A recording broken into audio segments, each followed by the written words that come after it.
Advocate D Suresh കുമാറിലേക്കാണ് പോകുന്നത്. D Suresh Kumar, താങ്കൾ അല്പസമയം മുമ്പ് ഈ പൊതുവിദ്യാഭ്യാസ രംഗത്തെയും ഉന്നത വിദ്യാഭ്യാസ രംഗത്തെയും വലിയ മേന്മകളെക്കുറിച്ച് പറയുകയുണ്ടായി. പക്ഷേ ചില കണക്കുകൾ നമ്മുടെ മുന്നിലുണ്ട്. ഒന്ന്, കേരള സർവകലാശാലയുടെ കണക്ക്. അത് ബിരുദത്തിൽ പ്രവേശനം നേടിയ വിദ്യാർത്ഥികളുടെ കണക്കാണ് ഞാൻ പറയുന്നത്. ആകെ സീറ്റ് 35,000, പ്രവേശനം നേടിയത് 21, ഒഴിവ് 13,974. കേരള യൂണിവേഴ്സിറ്റിയിലെ കണക്കാണ്. MG സർവകലാശാലയിൽ ഒഴിഞ്ഞുകിടക്കുന്നത് 30,352 സീറ്റുകൾ. കാലിക്കറ്റ് സർവകലാശാലയിലേക്ക് വരുമ്പോൾ 32,566 സീറ്റുകൾ ഒഴിഞ്ഞുകിടക്കുന്നു. കണ്ണൂർ സർവകലാശാലയിലേക്ക് എത്തുമ്പോൾ 10,000 സീറ്റുകൾ ഒഴിഞ്ഞുകിടക്കുന്നു. അതായത് ഇത്രയും സീറ്റുകളൊക്കെ ഉണ്ട്, പക്ഷേ പ്രവേശനം നേടുന്ന വിദ്യാർത്ഥികളുടെ എണ്ണമാണ്, ഒഴിഞ്ഞുകിടക്കുന്ന സീറ്റുകളാണ് ഞാൻ ചൂണ്ടിക്കാണിച്ചത്. മിനിമം 30,000 മുതൽ 10,000 വരെ ഇങ്ങനെ സീറ്റുകൾ ഒഴിഞ്ഞുകിടക്കുമ്പോൾ ഈ ഉന്നത വിദ്യാഭ്യാസ മേഖല എങ്ങനെ ശക്തിപ്പെട്ടു, വിദ്യാഭ്യാസ മേഖല എങ്ങനെ ശക്തിപ്പെട്ടു എന്നാണ് താങ്കൾ പറയുന്നത്?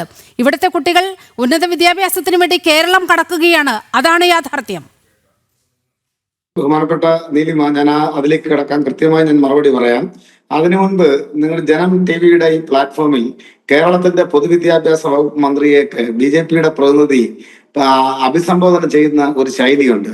ഞാൻ കരുതി നിങ്ങളൊരല്പം ഈ ചർച്ചയുടെ ഒരു പൊതു സ്പിരിറ്റ് മനസ്സിലാക്കി അഭിസംബോധനകളെ അപ്പൊ തന്നെ എതിർത്ത് സംസാരിക്കുമെന്നാണ് കരുതിയത്.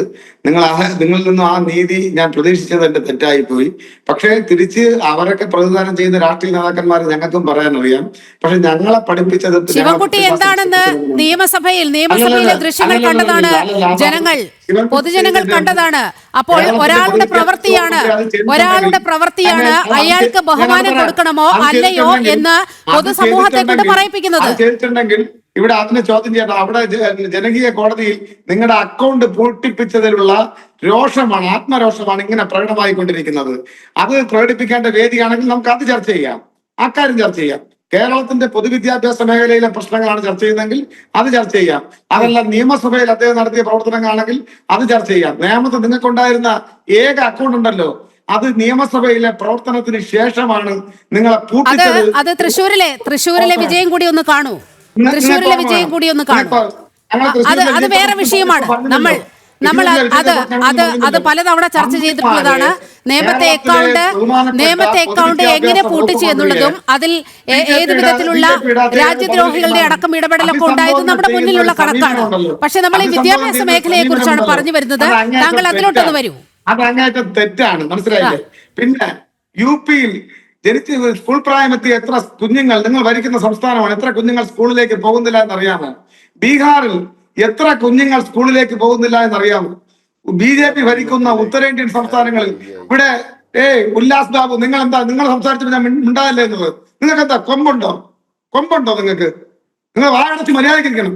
നിങ്ങൾ പറയുമ്പോ വായടച്ച് എനിക്ക് കണ്ടിരിക്കാൻ അറിയാമോ? ഉല്ലാസ് ബാബു ഇടപെട്ടതായിട്ട് എനിക്കറിയില്ലല്ലോ. താങ്കൾ ഈ ചർച്ച വഴിതിരിച്ചു വിടാൻ ശ്രമിക്കുകയാണ് എന്നാണ് ഈ ഘട്ടത്തിൽ പറയേണ്ടത്. ചർച്ച ചെയ്യുമ്പോൾ അവരവർക്കുള്ള അവസരത്തിൽ സംസാരിക്കാനുള്ള അവസരം നൽകുക, അല്ലെങ്കിൽ നിങ്ങൾ മാത്രം സംസാരിച്ചുകൊണ്ടിരിക്കുക. പറഞ്ഞു മനസ്സിലായില്ലേ? നിങ്ങൾ ഈ ബീഹാറിൽ എത്ര കുഞ്ഞുങ്ങൾ സ്കൂളിലേക്ക് പോകുന്നുണ്ടെന്ന് അറിയാമോ? ഉത്തരേന്ത്യൻ സംസ്ഥാനങ്ങളിൽ, BJP ഭരിക്കുന്ന സംസ്ഥാനങ്ങളിൽ നിരാലംബരായ കുഞ്ഞുങ്ങൾ എന്നോ നിരോധിച്ച ബാലവേലയ്ക്ക് എടുത്തെറിയപ്പെട്ടിരിക്കുകയാണ്. അത് ഞങ്ങളുടെ കേരളത്തിലില്ല. നിങ്ങളെ പലപ്പോഴും സ്ഥാനത്തും അസ്ഥാനത്തും കേരളത്തെ ഇകഴ്ത്തി കാണിക്കാൻ BJPയുടെ നേതാക്കന്മാർ അതാണ് താങ്കൾ UP യെ കുറിച്ചും ബീഹാറിനെ കുറിച്ചും പറയുന്നത്. ശ്രീ ഉല്ലാസ് ബാബു, അതിനൊരു മറുപടി വേണം പ്ലീസ്.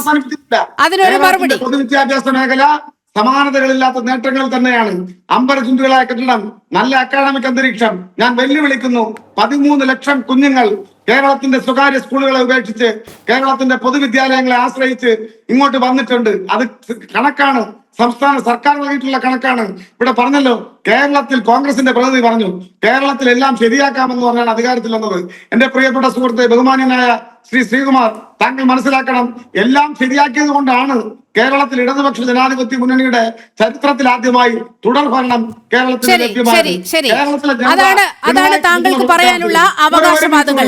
ശ്രീ ഉല്ലാസ് ബാബു, താങ്കൾക്കൊന്ന് ഇടപെടാം ഈ വിഷയത്തിൽ. കേരളത്തിന്റെ പൊതുവിദ്യാഭ്യാസ മേഖലയെ കച്ചവടത്തിന് വെച്ചിരുന്നതാണ്.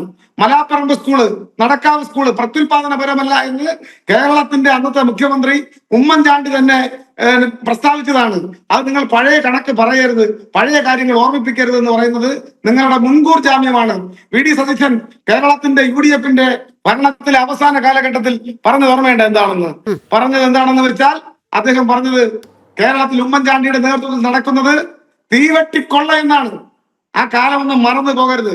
കേരളത്തെ പൊതുവിദ്യാഭ്യാസ മേഖലയെ ഇന്ന് കാണുന്ന രൂപത്തിൽ വളരെ മനോഹരമായി സംരക്ഷിച്ച് ഇന്ന് 13 ലക്ഷം വിദ്യാർത്ഥികൾ ഈ മേഖലയെ ആശ്രയിച്ച് വന്നിട്ടുണ്ടെങ്കിൽ അത് ഇടതുപക്ഷ ജനാധിപത്യ മുന്നണി കേരളത്തിലെ പൊതുവിദ്യാഭ്യാസ സംരക്ഷണ